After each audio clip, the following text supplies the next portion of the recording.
The 91 and 92 AD handhelds have all the same features as the 2820, but their menus are laid out a little differently.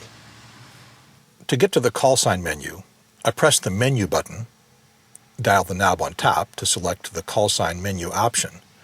Then I use the embedded rocker switch, that's these keys with the up, down, left, right, and enter arrows, to get to the call sign menu.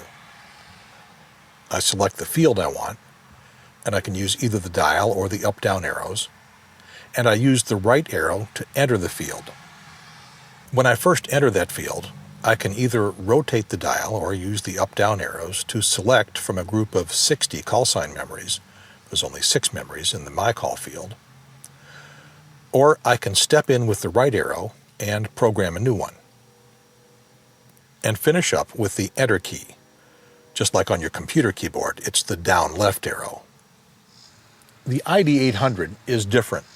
It's popular because it's a full-power dual-band mobile, and it costs several $100s less than the 2820. But it's difficult to program because it's only got 6 characters in the display. 6 big, honking characters. So it's hard to see what you're doing. But all the functionality is still there. I'll program My Call to show you how it looks. I'll push the Set button and turn the dial until the display reads Calls. I'll push the Set button again, several times if I have to, until the display reads My Call. Then I'll push the middle of the dial, it reads Band Mode, and turn the dial to select from the 6 My Call memories. Or I'll push and hold the Band Mode button and program a new call sign. The Set and SMW buttons move me forward and backward. When I've got that done, I'll push and hold the Band Mode button to get to the 4 extra characters I can put in after the slash. And any of these 3 right-hand keys below the display saves the call and exits call sign programming. Have you already forgotten how I got into programming? I thought so. I'll do it again to show you something odd when I program a repeater call.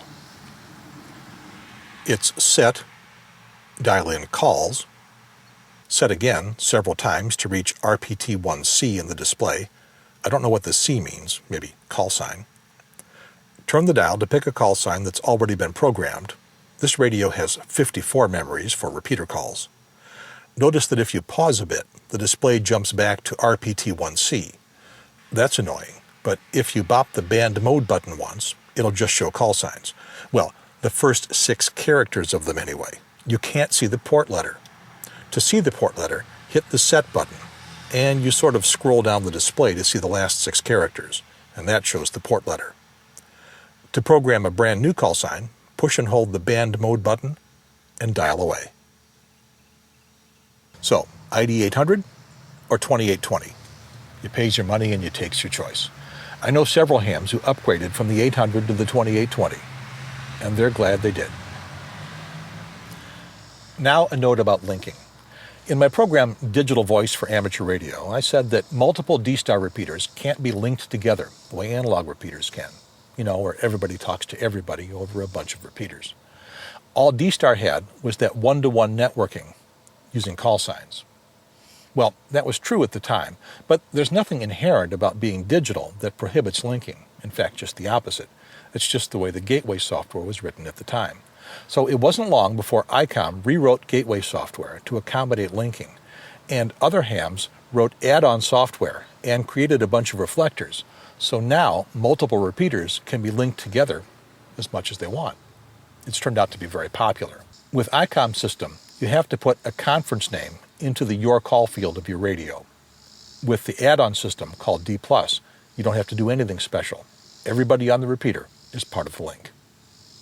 The last thing I'm going to mention is that the channel memories of all these radios, not the call sign memories we've been looking at, but the memories that hold the frequency information, also hold Your Call, RPT1, and RPT2 data.